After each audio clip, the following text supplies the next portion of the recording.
الشيطان الرجيم بسم الله الرحمن الرحيم قال النبي صلى الله عليه وسلم رضا الله في رضا الوالد وسخط الله في سخط الوالد وقال النبي صلى الله عليه وسلم الجنة تحت اقدام امهاتها. د والدینو د حقوق خبره شروع وا. سو مختصر خبره پکې شی وا، سو مختصر به پکې نورم کو. حدیث کې راځي جناب محمد رسول الله صلی الله علیه و آله وسلم ارشاد فرمایلو، وی د والدینو رضا کې د الله رضا ده چې ته مور او پلار خوشحاله کې داسې دی چې الله دې خوشحاله که، او ته چې مور خفه کې داسې ده چې تا الله خفه کو، پلار دې خفه کو داسې ده چې الله د نه ناراضه شو. نو د والدینو خوشحالي کې چې هغې در نه خوشحالي، نو مطمئن اوسه چې الله در نه خوشحاله دی، او که والدین در نه خفه نو بس الله دې خفه کړی دی. حضور پاک فرمایي وی الجنت تحت اقدام امهاتها، وی جنت د مور د خپو د لاندې دی. ګورې یو لوی عالم تیر شوی دی، امام ابو اسحاق اسفزائی رحمت الله علیه د په خپل یو کتاب کې لیکي. په هغه کتاب کې د ډېر عجیبه واقعه ذکر کوي. دی وی ما به د مور او پلار ډېر زیات خدمت کولو، داسې خدمت به مې کولو د والدینو چې تر څو به زما مور او پلار نه وو، د ما به خپو باندې زورونه کول، زه به ورته ناست وم. چې کله به هغې اوده شو نو بس زه به هم پاڅېدم، اوده به شم، مې ارام ورته میلو شو. وی یو ځل مې دا حدیث مخې ته راغو چې یاره جنت د مور د خپو لاندې دی. نو وی دومره مینه مې په مور راغه، وی مور له مې خپې چاپې کولې ناستومه، وی ګیره باندې مې د هغې د خپې دوړې پاکې کې. او ډېر لوی عالم دی دا. وی چې دا عمل مې وکړو، وی سهار زه پاڅېدم او زه چې تلمه مدرسې ته درس لتلمه، نو په لاره کې راته یو شاګرد ملو شو، وی استاد جي وی ډېر عجیبه حالت کې مې بیګا په خوب کې لیدلې. او وی کم حالت کې دی لیدلم؟ وی یاره ومې کته، وی یو ښکلی شانتې باغ دی، په هغه باغ کې ته ډېر زیات خوشحاله ناست وي، عجیبه عجیبه خوشحالیانې درته محسوسېدې. خو یو عجیبه کار مې په هغه باغ کې تا سره وکتو، وی ستا ګیره مې وکته، وی په هغې کې یاقوت او مرجان پکې ځوړنده دي. وی دا دې څه کړي دي؟ وی دی ورته وی یاره دومره خو مې یقین شو چې دا جنت راته ملو شوی د والدینو په خدمت باندې راته ملو دی. او تا چې دا دویم عمل وکتو چې په ګیره کې زما یاقوت او مرجان او داسې ملغلره دی چې د هغې روشنۍ ډېره عجیبه ده، وی بېګا مې په ګیره د مور خپې صفا کړی وی. نو ی الله راله دا مقام راکو، تا ته الله رب العزت په خوب کې وښول. نو د والدینو قدر د الله چا چاته نصیب کړي. او ډېر بدبخت هم په معاشره کې شته چې مور او پلار یې داسې کړي چې هغې ته سر ټاکئ او هغې فریادونه تې کي. بعضې داسې بدبخته شته چې په والدینو باندې لاس هم اوچتوي. یو ځل موسی علیه صلات وسلام الله ته سوال کوي، یا ربي ای زما ربه، وی ما ته زما د جنت یو دوست خو راته وښیه چې ما سره به کم یو ملګری. نو الله رب العزت ورته فرمایي ای موسی رجلا قصابا فهو رقیق فی الجنه، وی یو قصاب دی، وی ستا د جنت ملګری دی. او وی دا څنګه؟ وی لاړ شه پلاني ځای ته، چل ته لاړو، هغه قصاب یې وکتو، د قصاب د دکان بندولو وخت دی، ښکلې شانتې چې کمې ښایسته نرمې بوټۍ دي هغه راکټ کوي او کور ته ځي. موسی علیه صلات وسلام ته وایي یاره ما له د خپل خدمت موقع نه راګې، مېلمه راغلی، راځه را سره به لاړ شي. او یې ډېره مې خوښه ده، لاړ به شو. چې کله لاړل ویې کته د دا غوښه ذره ذره که هغې پخه که، بیا د هغې نه خوروا بیا لکه او یو داسې پچی شانتې و، هغه ګل پچی به خلکو په لاس نه جوړولې غټې غټې. وی په دې کې ما ته خو ښکارېده نه دې طرف ته ناست وم څه پکې ناستو نو ویده به هغه نوړی په هغې کې د لوندول او دی له به یې خوله کې ورکول 2 کسان ناستو وی دې کې چا دروازه وواله وی چې دروازه وواله وی دا کس هلته پاسېدو وي ما چې پچی کې وکتو وی داسې بوډاګان یو ښځه یو سړی پکې ډېر بوډاګان پراته دي وی چې څنګه هغه د مرغۍ بچي غوندې کمزوری نه شي د بوډاتوب د وجې نه وی داسې پکې پراته دي نو وی دې ښځې خوله خوځوله سې ویل او وی چې زه څنګه وکتم وی دې نه سوته وفات شو دواړه وی دا هلک رامنډه کا وی زه د لاس نه ونیوم مولا سره راله ښکل کو ای ته موسی علیه السلام وی ما وی او وی ما ورته دا څوک دي وی دا زما مور او پلار دي او وی زه د دې دا روزانه خدمت کوم نو ورته ته خدمت کې ستا د مور دا شونډې راکولې دي څه وی نو وی دې ته وی دې یو دعا کوله وی دا هر وخت دا دعا کوي اللهم اجعله جلیسا موسی فی الجنه وی الله وی زما د دې بچی ناسته په جنت کې موسی علیه السلام سره نصیب کی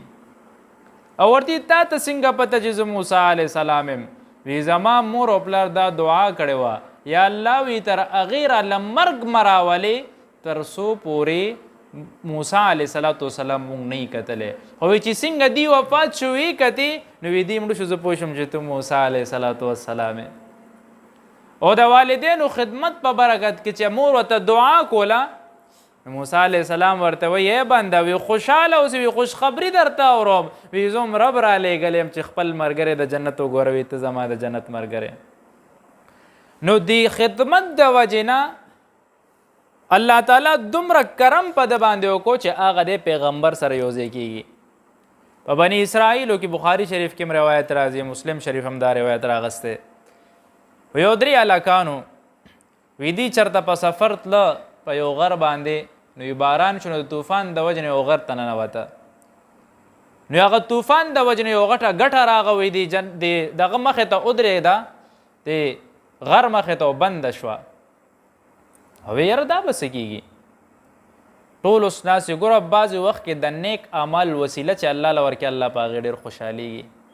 چې نیک اعمال وکړي وی الله دا مات ګډ نیک اعمال مې وکړو د دې په وجه باندې زما دا سوال قبول کړي نو الله قبلوي نو دی وی خپل یره خپل نیکې مخې ته کوي دا یو ورته وی یا الله وی تا ته خو پته شته چې زما مور او پلار ژوندي وو ما به د هغې خدمت کولو وی زه به ووتم وی ما به ګډې بیزې ټوله ورځ وسرولې او ماسخوتن به چې کله زه راغم نو ما به د چیلۍ نه هغه پی راوویسته وی اول به مې چې مور او پلار له نه ورکړې بل چا له به مې نه ورکول او حالان کې زما بچي به زما په خپو کې تړکېده ما وله نه ورکول یو ځل داسې چلو شو چې ډېر ناوخته شه رانغم او مور او پلار مې راته ناستو بس په هغې کې اوده شوي دي خوب ورغلی دی وی ما چیلۍ راوله شله او وی زه د مور په خدمت کې کېناستم وی بچي راته وی مونږ د لوږې مرو وی مې مړه شئ زما ضمیر نه مني تر څو مې والدینو نه ایسکلي تاسو له نه در کوم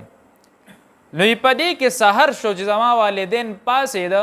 هغې له مې چې اول ورکه په دې کې مې بچي په نهر اوده شوي دي په هغه جړا کې بیا مې هغې له ورکه وی یا الله وی که چېرته دا ما ستا د رضا دپاره کړې ای الله دا کاڼې لرې کو ما ته اسمان وښی نو چې څنګه ده دا دعا وکړه نو الله تعالی هغه کاڼې لرې کو اسمان یې وکته نو دی پورې چې د والدینو د خدمت عجیبه برکات دي یوازې خدمت نه د هغې ادب هم په مونږ باندې لازم دی حضرت طفیل رضی الله تعالی عنه فرمایي یو ځل نبی کریم صلی الله علیه و آله وسلم یو په جعرانه کې یو ښځه راغه حضور پاک خپل صادر کوز کو هغه ښځې ته یې کېښو هغه ښځه موږ تپوس وکړو یا رسول الله دا څوک دي وی دا زما رضایي مور ده وی دی ماله پی راکړې وي دا مې مور ده امام ابو حنیفه رحمت الله علیه د ده په زمانه کې یو 2 کسان وو یو چې و نو هغه عمر بن زرو او بل چې و نو هغه زرعه رضی الله رحمه الله دا دوه لوی علما وو نو د ده مور نه به چې کله څه مسله راغه نو ده به وی یاره دا لوی علما دي زه به هغې نه تپوس وکړم هغې له یم بوځه نو امام ابو حنیفه رحمت الله علیه دا هغه وخت چې په دې کې په زرګو شاګردان دي نو مور به په اوښ باندې کینوله هغه لګام به یې نیولی او بوتله به شاګردان به په کتار کې ولاړو چې یاره دا څوک دومره لویه هستي ده چې امام صاحب د هغې د اوښ زرانې ولې ده روانه کړې ده ځان سره نو هغه چې کله دا حالت به وکته امام صاحب به هغه کور ته ورغی زرعه صاحب یا امر بن زرو صاحب دروازه به وواله ورته به وي زما دا مور راغلی د څه مسلې تپوس درنه کوي نو حالانکې د دین عمر کې مشران هم وو خو د ادب تقدس به یې داسې کولو چې د امام صاحب یو عجیبه چرچه وه په دې وخت کې امام ابو حنیفه رحمت الله علیه یو عجیبه فقاهت و نو چې بعضې وخت کې به هغې له مسله نه ورتله نو امام صاحب به پټ هغه ته وویل چې یاره دا مسله داسې ده نو ده به دا مسله تیز د هغه مور ته ووی دا نه دي کړی چې مور یې ماله خو دا مسله د هغه نه ښه راځي یو عجز په دې کې کولو او دویم کار امام صاحب دا کولو چې یاره لازمه خو نه ده چې زه خپلې مور ته خامخا دې مسله ووایم که زه نه ویم د مور د ادب خیال ساتم هسې نه زه مور ته یم چې نه هلته مه زاره نه خفه نه شي روانه به یې که ځان سره او د امام صاحب فقاهت باره کې اکثریت اشکال کیږي که نه خلک وایي چې یاره خلک ګمراه کوي وي ته امام صاحب منې یو که امام صاحب منې که حضور پاک خپل امام ګڼې نو بس مونږ خو وایو یاره حضور پاک زمونږ امام دی که نه مونږ خو دا وایو نه نه بیا امام صاحب نه منیم امام صاحب خو وروستو راغلی حضور پاک خو مخکې و که نه دا د جهل سوالونه دي پیغمبر امام دی زمونږ مونږ ټول منو خو هغه امام الانبیا دی څه شی دی امام الانبیا د پیغمبرانو امام دی امام ابو حنیفه رحمت الله علیه امام الائمه دی زمونږ د امامانو امام دی او مونږ چې یو دا نور امامان چې د جماعتونو دا امام المقتدیین دي د مقتدیانو امامان دي نو د هر یو خپله یو مرتبه ده او که دویمه خبره خلک دا کوي چې یاره ډایرکټ د حضور پاک نه ولې نه زده کې چې د مولیانو ته ناستې دي نه خبرې زده کې نو په ایمان یې ووایې کم سړي بچي ته مونځ خولی دی مونږ خو چې بچی لږ راوچت چې ځه جومات ته استاد به درته مونځ ښیي که نه څوک هم داسې نشته چې بچي ته یې مونځ خولی دی هغه له خپله به مونځ کې غلطیانې وینو دوای کنود چې وایو نو هغې کې هم لس غلطیانې مونږ کوو او که د جنازې مونځ وایو هم هغه په الحمد او په کلهو په دې باندې اوس هم د جنازو مونځونه کو هغه رال نه راځي او بیا خبرې کوو امام ابو حنیفه رحمت الله علیه پسې دا جهل دی د دې خلکو هر یو سړی منځ کې واسطه لري زه ډایرکټ د حضور پاک نه خو نشم زده کولی هغه چېرته څوارلس ټیم کاله مخکې 1442 شروع دی دا دی اوس هلته تیر شوی دی اوس چې کم دی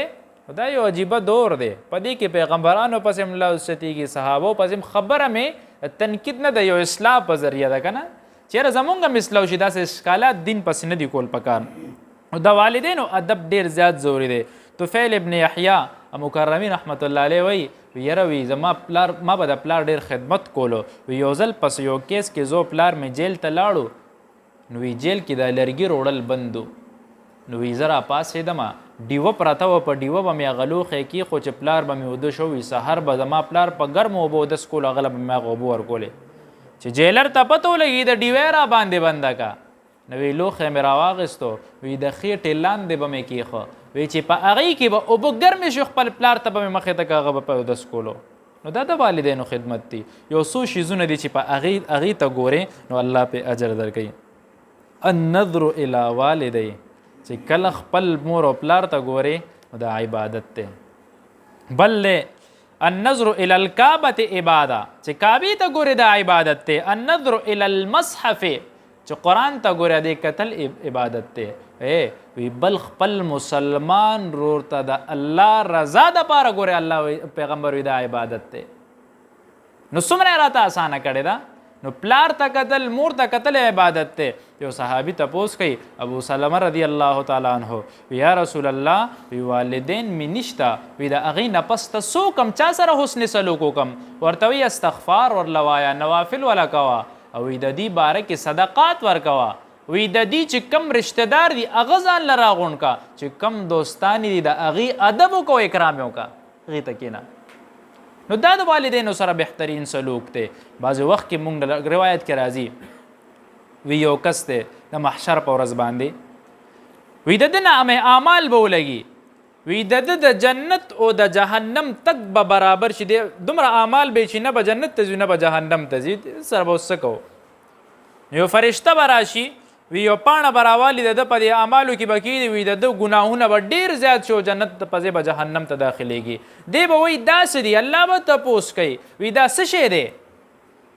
الله ته به وایي الله وی دا هغه اوف دی وی چې د ده والدینو د ده د وجې نه کړو دا ډېر نافرمانو الله وایي ولا تقل لهما اف ولا تنهر اوف قدرې ورته مه کوه مې راټه خپل پلار دی وی دا هغه یو اوف دی چې د خفګان د وجې نه والدینو د باره کې کړی دی خپه وتی الله به وایي جهنم ته داخله و دی به فریادونه شروع کړي یا الله خیر دی الله به ورته وایي یاره تا سره څه دي چې په څه دې جنت ته داخل کړم تا سره خو زه شته نه دی به یا الله خیر دی ډېر فریادونه به کوي وی ښځه یا الله جهنم ته مې بوځې بومې ځه خو بس یو کار مې وکړي په دنیا کې خو مې د پلار ډېره زیاته نافرماني کړې ده داسې چلو کا زه د یو عذاب به تېروم په ما د دو عذاب راواچوه د پلار عذاب هم په ما راواچوه څه پته لګي د هغې د نافرمانۍ صله ماته دلته میلو شي نو الله تعالی به په خپل شان مطابق وخاندي کما یلیقو بشانه ورته به ورشه پلار دې د الله څه ونیسو جنت ته یې بوځه ځکه په دنیا کې خو دې ورسره احسان ونه کو دلته دې ورسره وکړه د هغه بد دې په خپل ځان باندې راواړل نو د والدینو عجیبه سلوک دی حدیث کې راځي وی چې کله یو سړی خپل والدینو ته وګوري وی ده ته د مقبول چې کم یو قبول شوی وي د نفلي حج اجر به الله ده ته ملاوي صحابي تپوس کې یا رسول الله وی که بار بار یې ګوره او ورته الله خو ډېر پاک او لوی ذات دی بار بار ورته ګوره الله تعالی به تعالی د هغې اجر درکوي نو د والدینو اجر کې ډېر لوی مقام دی ګورئ کوشش کوئ د والدینو قدر وکړئ یقینا دا په مونږ باندې فرض دی ګوره ما خو درته اول درس کې هم خبره کړې وه چې کله په نفلونو باندې والړو د پلار یا مور درته آواز وکړي سلام سرخوه ورځه دا حکم دی د دې د نفلونو عبادتونه د والدینو خدمت افضل دی عبدالله ابن عمر رضی الله تعالی عنه یو ځل کته بیت الله نه یو کس طواف کوي طواف یې کولو تاوېدو خپله مور یې په اوږو باندې کېنولله عبدالله ابن عمر صاحب ته تپوس کوي وي دا څوک دی وي دا مې مور ده وي د دې په ما ډېر حقونه دي وي زړه کې مې وی راشه په اوږو پې حج وکړه نو د اجر بدله به وله ورکړې عبدالله ابن عمر صاحب ورته وایي وي د دې بدله ته نشي ورکولی ګورې وی دا خو صرف د هغې برابر هم نه ده چې کم وخت کې ستا پیدایش کې ستا والدې ته څومره تکلیف و وی د هغې بدل هم نه دی ورکړی دا خو د هغې بدل هم نه دی او ته د والدینو بدله ورکې ها لږ تخفیف به دې پکې وشي خیر دی په اوږو باندې حج پې وکړه لن کې چې چا نه یې کتلی بیت الله ته لاړ شي خپله به ځان پسې خپې راکاږئ مونږ ځوانان یو مونږ چې لاړ شول د ځان پسې خپې راکاږو بیا چې در پسې لاس په اوږه ناست دي سړي یو ځل معمولي بیګ نیولي په هغې باندې تنګېږي که لاس کې سوي په هغې باندې هم تنګېږي ځکه د حج سفر خو ډېر زیات ګران دی او په دې وخت کې د خپله والده په اوږو باندې کېنولې د حج پې کوي بیا هم د والدې د یو شپې د تکلیف حق هم دی نشي ادا کولی دومره لوی د والدینو حقوق دی والدین درنه چېرته خفه نه شي ګورئ که خفه هم شي که نه معافي ترې وغواړئ ورشه ورته کېنه یاره پلار مې غلطي مې کړې ده یاره که ته په جایزه باندې بیا هم ورته غلطي مې کړې ده هغې خو دومره کلک نه وي ورته راځه بچی مې که مور دی یاره مورې خیر دی غلطي رانه شوې ده معافي درنه غواړم بیا به نه کوم معافي ترې وغواړه او که چا نه خفه تلي وي والدین نفلونه وله وکړئ دوستانو سره یې ښه وکړئ والدین چې د هغې خوالي سره رشتهدارو خوالي سره به ستا والدین تا نه خوشحالېږي او دا ګوره د هغې حق دی دا خلک د اولاد سوال ولې کوي یوازې د دنیا دپاره خو نه کوي د دې دپاره کوي چې الله تعالی دې زموږ آخرت هم زموږ د اولاد د وجې نه ښه کړي نو هغه دا وایي چې بچی ورپسې استغفار وایي دعا ورته کوي نوافل وله کوي نو کوشش وکړئ والدینو له استغفار کوئ مړه یو اسانه خبره درته کوم او 20,000 ځل لا اله خپل والدینو دپاره ووایئ روایت کې راځي وي چې د کم سړي فیصله د جهنم شوي وي او وایي هغه چا دپاره 20,000 ځل د لپاره چا ووایي لا اله الا الله وی الله د جهنم نه روکاږي جنت ته داخل کی ځان له ویلې شي بچو له ویلې شي نیا نیکل له ویلې شي مور او پلار له ویلې شي دومره حق خو در باندې جوړیږي کنه اوس نه ولا شروع کی او درې سلو ورځې اسم روزه کی دي او د ټولو خو چټیانی دي په کور کې اوسګار ناشتي نو بس لا اله وای دروازه چې لز زره ظلم دومره زیات ویلې کیږي جب په عادت کې چې یو ځل د جبه عادت که چې څنګه د هغه کاونټر له ګوته ورځي دومره ځل به تیز لا اله ویلی کېږي. الله تعالی دې زمونږ د ټولو نه راضي شي او الله دې زمونږ د ټولو والدینو چې کم حیات دي دراز عمرونه ورکړي او چې کوم وفات شوي الله دې په قبرونو کروړها رحمتونه را نازل کړي. واخر دعوانا ان الحمد لله رب العالمین.